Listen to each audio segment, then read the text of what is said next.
Thank you for tuning in to Koppen Comic. I'm Brian Koppen, or the comic Rey Tang.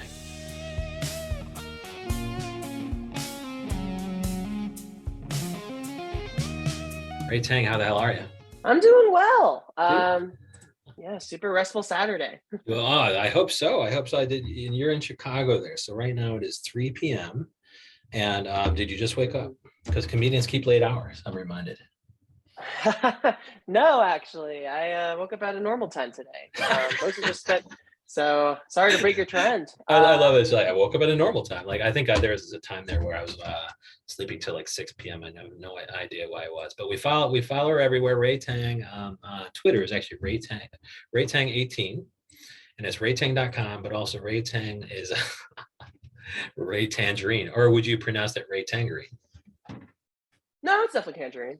Okay, yeah, Ray No, I appreciate Tangerine. checking in. Yeah, Ray Tangerine on Instagram too. And so real quick, I think this is so funny. Like you've been performing with Stir Friday Night at Improv Olympic, and I recognized that. I was like, how the hell do I know that name? But I just had on, I don't know, artistic director, responsible, I think, for the longest running AAPI, Asian American Pacific Islander show in Chicago, Jonathan Lee Ray. Yeah, that's correct. Lee Ray is the best. He is the artistic director. He runs all of our rehearsals. He runs the team. Yeah, I can't say enough nice things about him. Well, good, yeah, because he was pretty darn cool. So I'd hate to hear that he was a total prick. But My God, could you imagine? Yeah, it's like I'm exposing him. I'm outing him as this just awful person. But it sounds like it used to be a pretty robust lineup of just a lot of comedians, just tons of comedians, and over time, I think he said that it just got smaller and smaller. And so now, I mean, it used to just be, they did everything. They churned out, quality comedy content just in several different ways. I don't know, maybe sketch, improv, stand up, and they just did tons of it. But as it gotten smaller, that just become a little bit more difficult. But it sounds like he's trying to just return to that comedy content machine that it used to be. Has that been your experience where you guys are doing a lot of things right now and building up the ranks? He's definitely, I think, in a rebuilding stage for sure. The pandemic from my understanding, took away a lot. I'm actually a newer member. So I actually joined, I think, gosh, it must be like somewhere around October, September, like that time. But yeah, Lee Ray's definitely been working really hard. He's created this new improv form that's been really fun to play with that we've been using for our IO run. A new improv form? Yeah. How is that possible? I only know of what the Herald and the blah blah blah.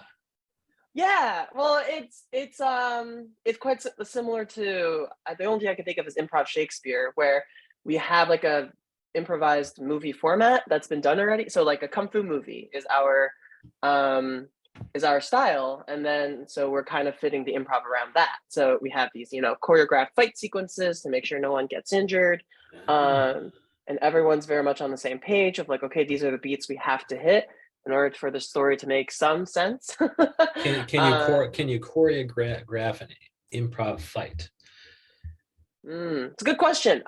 So a lot of it is pre-choreographed because that would be extremely dangerous if we were going to do intricate moves without having that planned first. But a lot of it was, some of it is improvised. Like we learned some things from our wonderful stage fighter. I can't remember his name. His name is Kai, but I don't know his last name. You had a stage fighter, like a fighting trainer?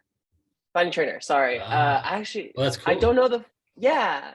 I'm not leadership, so I don't actually know his full title. But Kai, we worked with Kai to develop the fighting choreography, and he taught us a lot of moves, such as like, telegraphing your fist to like basically you raise it just to let the other performer know, like, okay, Ray's gonna try to whiff this punch or something like that. So that way we have like unspoken communication. But overall, we have these key fight sequences that we played the whole form around. Dude, that's so funny. Like these people just like, watch out, Chicagoans. Do not pick fights with these people, because now these people are hilarious and dangerous. Like Rey Tang can now kick some ass. God, I wish. I'm still ridiculously weak. Yeah, because now you start telling. I guess he's teaching you the worst things, like telegraph your punch. It's like, no, don't do that in real life. Like, just do that on stage. So silly. Yeah, we have to pay at like 90% speed because you don't want to go 100. Oh my God, that'd be a terrible fighter. It's more like dancing. So Okay. I'd be Yeah. pretty useless. And Yeah, so don't. what's another example of this form though? Because I mean, that would be this seemed to be the least improvised, the least improvised Mhm. form, just because you have to practice the fighting. And so, what's a different example? Have you chosen anything other than kung fu movies? So my understanding from Lee Ray is that he's trying to build out this form so that way we're doing different forms like with Bollywood movies, for example. And Uh, so really being able to tackle these Asian American like movies and being able to make them our own and play them within our improv form. So I'm looking forward to that. We've just started, so we were just able to really break into this kung fu format and really play with it at the IO theater. But yeah, that's the dream is to play. I think the other one was K drama was the other style he was okay. thinking about doing. And Yeah. had you seen it before, like before you joined it? Had you seen it when it was kind of, a content comedy machine, or was that a while ago? Yeah, it's a great question. I've only heard about it because I was still at Northwestern, so I was still in school when Oh, cool. uh before the pandemic. So after pandemic, I graduated, and then Stir Friday Night was still kind of rebuilding, and then we've only really um I know they did a limited run at the Second City, but then this IO was like almost like a rebuilding thing where they were like, trying to reintroduce new members, trying to introduce this completely new form. So yeah, I have not much exposure to old Stir Friday Night. And had you experienced some of this stuff at Northwestern? Like I had a sister who went there, and Hmm. I think she had seen Seth Meyers. Like Seth Meyers was, I don't Wow. know, maybe kind of contemporary of hers, where she's like, oh yeah, we always Oh saw Seth Meyers do comedy that at Northwest, while he was at Northwestern. Did you do comedy while you were up there in Evanston? gosh, that's a really good question. I did as much as I could. The comedy scene at Northwestern was very competitive because we had Really? people like, oh, 100%, because we had people like Stephen Colbert, we had folks like like Seth Meyers come through our program. So Right. it definitely had a very like competitive edge to it. There were Oh, a because it lot of really funny people. attracts some really serious performers. Oh, 100%. And Okay. everyone loves Chicago for the improv scene. And just I was very lucky to be with a lot of talented people like at my 4 years, but definitely the program, like the comedy stuff was very competitive. It was hard to make improv teams. I actually weren't able to make any because they were so competitive. We Um, had to go down to Chicago to find any opportunity. If I that's wanted to right. do an open mic, I was getting on the purple line. That's right. We took classes at Annoyance Theater because it was difficult. But I was lucky. There was a lot of writing groups. I did a lot of oh gosh, what would I call it? Like I was part of I wrote for the satire website, Sherman Ave. I did work with the satire news. It's like kind of like a John Oliver style. Okay. That one was called the Deep End. So there were Uh, student organizations that I was able to take part in. but I mean, real quick, like as far as all that stuff, all the Hmm. stuff that you did with writing groups at Northwestern, did that prepare you to do LDR, a web series? Yeah, I would say so. So, yeah. So tell me about your experience with LDR, because you're doing everything in it. Are you writing and directing and starring in it? I didn't direct it. I Okay. just wrote, starred, and produced in it. I Um, just wrote, starred, and produced in it. I love yeah, what can I say? I'm kind of a triple threat. that. Yeah, Tuxer Turner is one of the best people. I'm so glad you're having them on the pod. They are so lovely. I love them so much. They were one of the reasons why I stayed in Chicago, actually, because they helped me realize that there's such community here. Unlike, well, I don't know. I can't speak for other cities. I don't want to roast other cities. I'm from Jersey. I love New York. But there's like a spirit of kinship here, And Like so, how did you meet Tuxford? I met Tux through the Annoyance level 1 class. Oh, okay. Yeah, we took a class, and I was like, Tux, you play a lot of very feminine characters. I was like, Tux, I'm also trans. Can we be friends? And basically, there was a like legendary train ride back home from the class where we were just like, let's just be friends forever. And Oh, that's that's when, wonderful. I can't believe that happens in adulthood. I'm so happy that it does, right? Like a friends yeah, forever moment. it Like was if you're cute. mature enough to have a friends forever moment as an adult, Gosh, that's fucking yeah, cool. it was very like sixth grade teen girl sleepover kind of vibe. Like, Yeah, well, but does that kind of, because I asked what LDR was, because I thought it was, what the kids call later, but you're like, no, long distance relationship. long distance relationships. Yeah, And 100%. and so that was born of real experience. Can you talk about it? Sure. In shorthand, if you need to. Yeah. What of the long distance relationship made its way into your web series? Sure. I was in a long distance relationship for maybe 2 years in college. So we lasted till towards the end of my sophomore year. So it was a pretty impressive run, if I say so myself. How Um, long distance was it? 12 hours in between. So it was Pennsylvania to Illinois. So And yeah, you're we like, man, I were shouldn't have moved from New Jersey. So like, no, did you guys get together before you moved from New Jersey? 100%. Yeah, Okay. we got together in high school. Okay. We were together for like 2 years in high school, and like it was the whole deal, like high school sweethearts. Like we thought we were going to be together forever. But then yeah, but then I moved into Illinois, and I don't regret it at all. I loved Northwestern. You know, it's got a lot of problems, but it was a wonderful curriculum. And yeah, so the thing about long distance relationships, I think, is like everyone's been in one, you know, or you know somebody who's been in one. Like Yeah. it's such a ubiquitous experience, and everyone knows how painful Yeah. and like silly it kind of is. Like Yes. I the was almost, desperate yeah, lengths. when you said painful, I was thinking, and unnecessarily so, because you think you could probably find somebody closer. And so that's when you said Right. silly. Is that what you meant by that? Where you're like, Oh, why are 100%. we Yeah. doing this to ourselves? Oh my God, 100%. So what really picked up is my friend, one of my closest friends at the time, she was having a long distance relationship with her boyfriend in Wisconsin. And they would have date nights where they would cook together. Yeah. And for me, I thought that was the funniest thing. I To was go like, to oh, such that's a cute. And you're like, that's hilarious. yeah, like that's no, babe, I love you, but that's very desperate. Did that To be make its like, way in there? Did you mind that uh, story for a scene or two or no? oh gosh, in an early draft, yes, that was like the first episode, but it's since been scrapped just because of budget and timing and all the boring stuff. But Okay. yeah, yeah, 100%. Long distance relationships just has always kind of cracked me up. Just I mean, phone sex. God, that was awkward to figure out. Like Did you actually Jesus, figure it out in real life, or can you say I struggled. you tried it? I tried it. Well, that could be funny, right? Yeah, it could be fun. I mean, it is funny. But that's not the Yeah. point. You know what I mean, Brian? Like you're not trying to make the other person laugh when you're trying to get them off. It's Like, jeez. unintentionally hilarious. I get it. Well, that's cool that Yeah, you're for actually sure. making it into real comedy, though. I mean, because Yeah, I I don't try know my that I've best. seen an effective comedy scene with. Well, have I heard of phone? I mean, I've heard of phone sex joke. I thought it was Rachel Feinstein had a good phone sex kind of bit, but I don't think I've seen one Mm. in, in like TV or movies. Have you? Maybe. I think there might be a scene from Broad City somewhere. Oh, Um, Broad City, sure. yeah. So, Well, she was always going nuts with the vibrator there. So I mean, she was also like, I felt like I just had sex with Abby, and I love that Alana Abby thing. That was just so adorable, like how Alana wanted to get with Abby. Just kind of, yeah, it was the man. best. She's in the bed It was with the us. That's best. good. She's like, oh, is Hannibal Buress right there? And it's like, yeah, I'm here. What's up? What's up, Abby?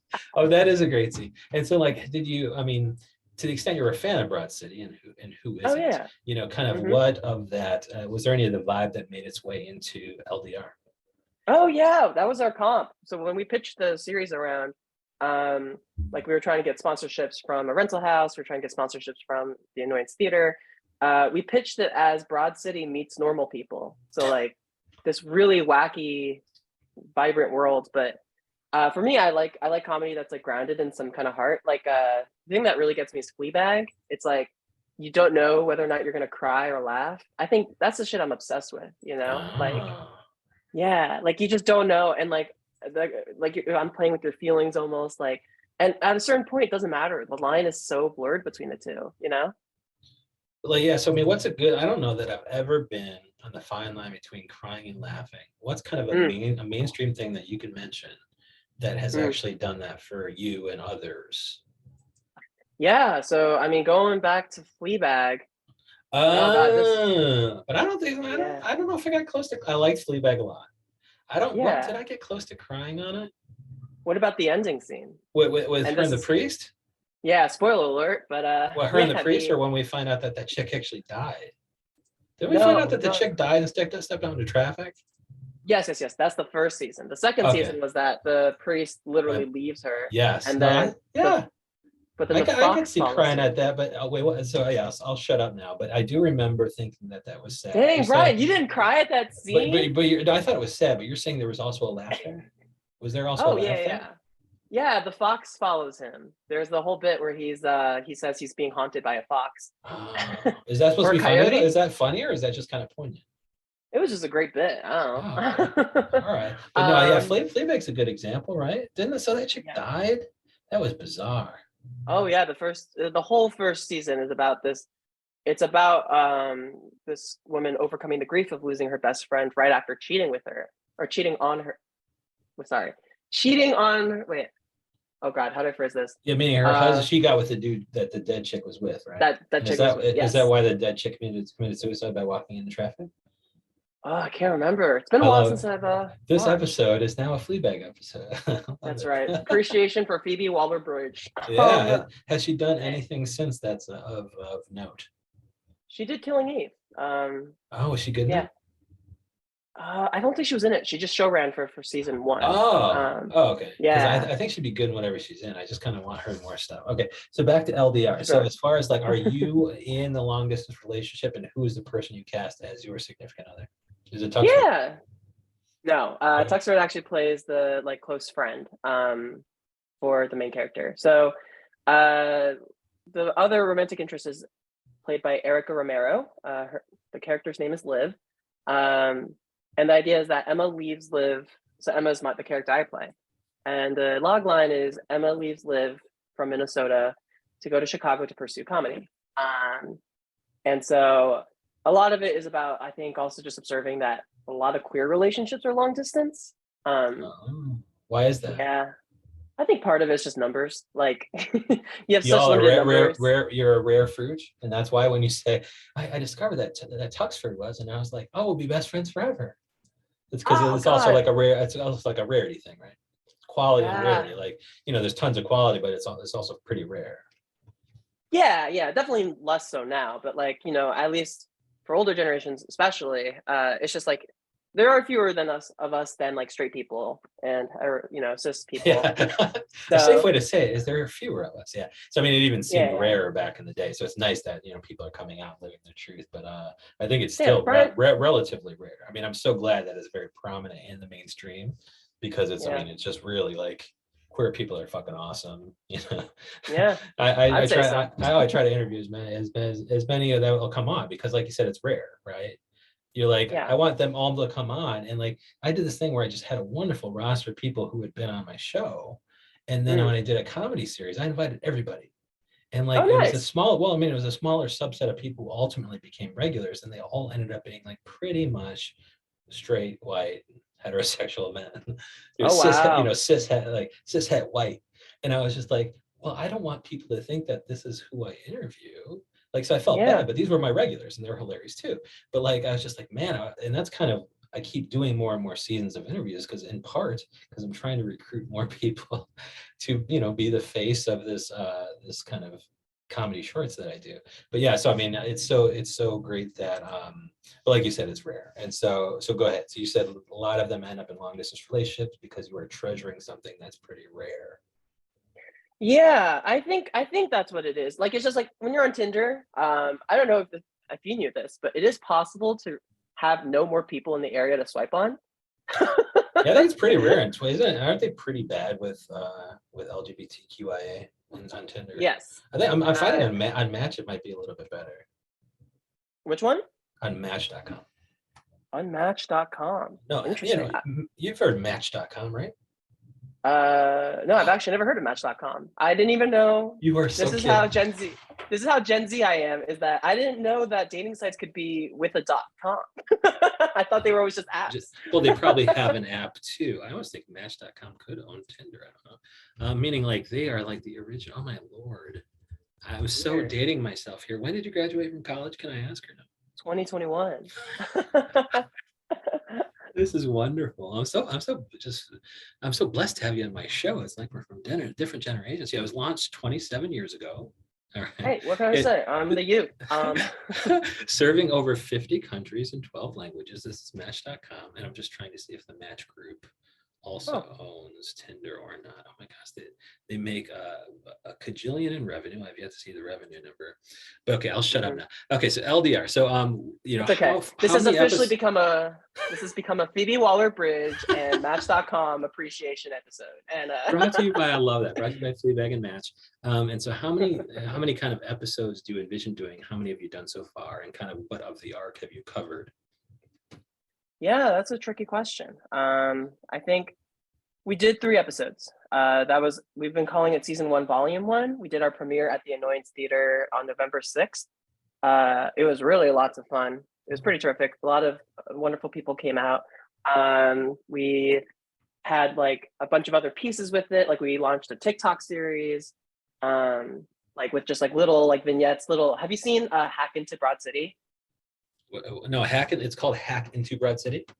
Yeah. So Okay. Alana and Abby did this amazing thing between seasons where they filmed like little snippets of a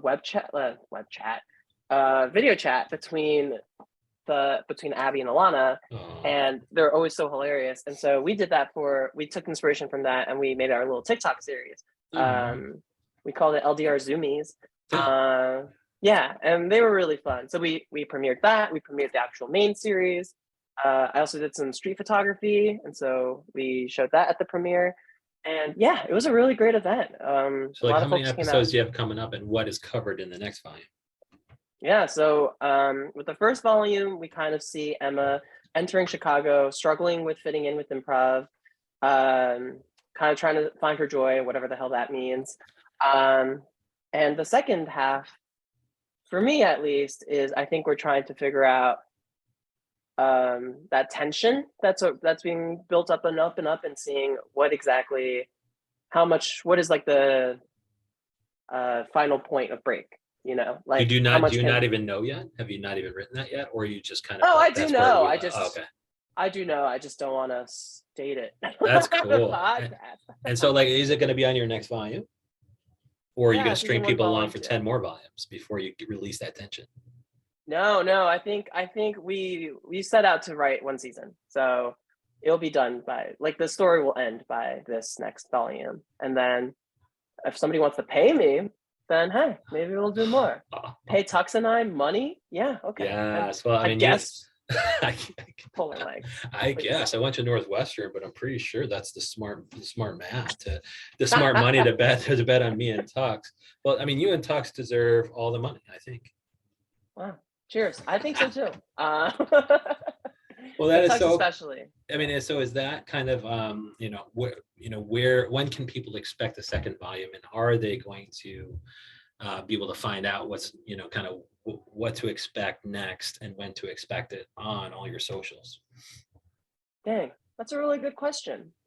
So we still are trying to figure out when to release publicly season 1, volume 1.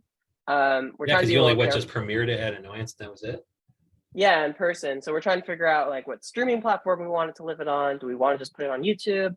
You said you wanted to So be there's careful. You want to be careful about where it went. yeah, like because like sometimes also festival like film festivals they don't let you do they don't unless if it already lives online then they won't let you apply to their festival. So we're just being Yeah. careful. Yeah, trying to be strategic. You had Maggie and Laura on earlier, Laura and Maggie, or Maggie and Laura, like they're the comedy duo, and like they were talking about festivals as if like it really kind of, I don't know, it paused the release of certain things, and I'm like, that's the last thing you want, right? Some fucking festival, right?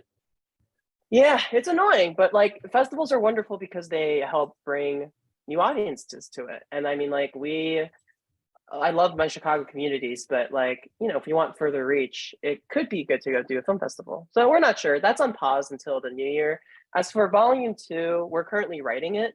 Um, but I mean, these things take time. Like, I don't know. I don't know when we will film and have it all done. Maybe like a year, maybe 2 years. It's How hard many to give a people are how number. many people are writing it? It's just me and Tux right now writing it. Oh, and Oh, Erica Romero, who is okay, playing the other lead. Yeah. okay. And so Um, Tux is writing it too, huh? yeah, this is new. So I wrote the first 3, but Tux, Okay. uh, we made a little mini writers room where Tux and Erica and I kind of just chat about where we want the series to go. Yeah, Good, I good. don't like. Yeah. Yeah, I just had I think Tyler Fowler on, and he has what Team US Comedy, and he called himself Oh, cool. a comedy trouble because there was 3 people. So Cute. you and Tux, and you said Erica. Yeah. You guys are also a comedy trouble. Just want you to Hey, know. just a little threesome, us three, you know? Just a bunch of little cuties. What can I say? Dude, that's so wonderful. Well, we follow her everywhere, Rey Tangerine on Instagram, and there you will find the link to the web series, which is LDR web series on Instagram, but also Stir Friday Night. Do you have any Friday night shows coming up? Oh, we just finished our run at the IO actually, but Mm. stay tuned on that Instagram account, which I can't remember the tag. I think it's Sir Friday Night. Yeah, Jonathan Lee Ray. I mean, he'll have to. I mean, in order to be a good Oh yeah. artistic director, I think he needs to get on Rey Tang, just get her on stage as much as possible, right? Oh, dear Lee Ray, please put me on stage as much as possible. But then also you got the URL, you got the website. That's called raytang.com. But also on Twitter, you're going to see me retweeting all our funny stuff at Raytang18. Rey Tang, thank you so much for coming on. Yeah, thanks, Brian. Thanks for having me. This was a lot of fun.